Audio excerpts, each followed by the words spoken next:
بسم اللہ الرحمن الرحیم۔ ایک نوجوان اور عمر رضی اللہ تعالی عنہ کا واقعہ یہ ہے۔ مدینہ منورہ میں ایک عابد و زاہد نوجوان رہتا تھا۔ اس نے مسجد ہی کو اپنا مسکن بنایا ہوا تھا۔ اکثر مسجد میں ہی رہتا تاکہ صحابہ کرام رضوان اللہ تعالی علیہم اجمعین کی زبان سے تازہ حدیث کی سماعت نصیب ہو۔ اس کا ایک بوڑھا باپ تھا۔ جب یہ نوجوان عشاء کی نماز سے فارغ ہو جاتا تو اپنے بوڑھے باپ کے پاس چلا جاتا۔ راستہ میں ایک عورت کا گھر پڑتا تھا۔ وہ عورت اس نوجوان پر فرفتہ ہو گئی تھی۔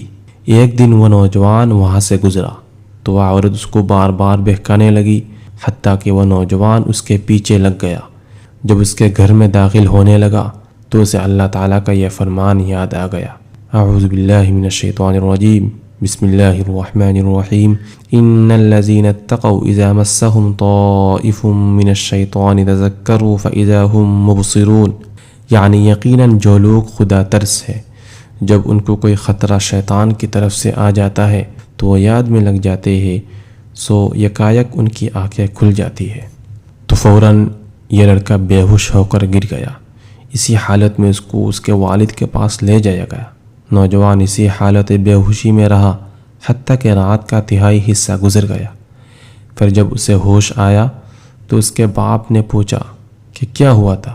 اس نوجوان نے سارا واقعہ کہہ سنایا۔ باپ نے اس کو کہا کہ آئے بیٹے، تو نے کون سی آیت پڑھی تھی؟ اس نے وہ آیت پڑھی تو پھر بے ہوش ہو کر گر گیا۔ جب گھر کے تمام افراد اور آس پاس کے پڑوسی جمع ہوئے اور اس کو ہلایا تو دیکھا کہ وہ مرا ہوا ہے۔ چنانچہ اس کو غسل دے کر رات کے وقت دفن کر دیا۔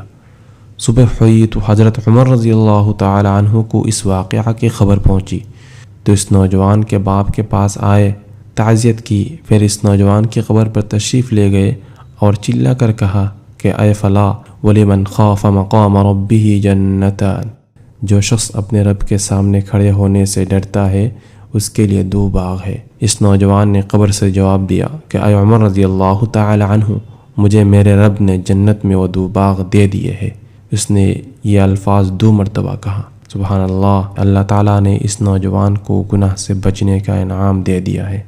اللہ تعالیٰ ہم سب کو گناہ سے بچنے کی توفیق عطا فرمائے، آمین۔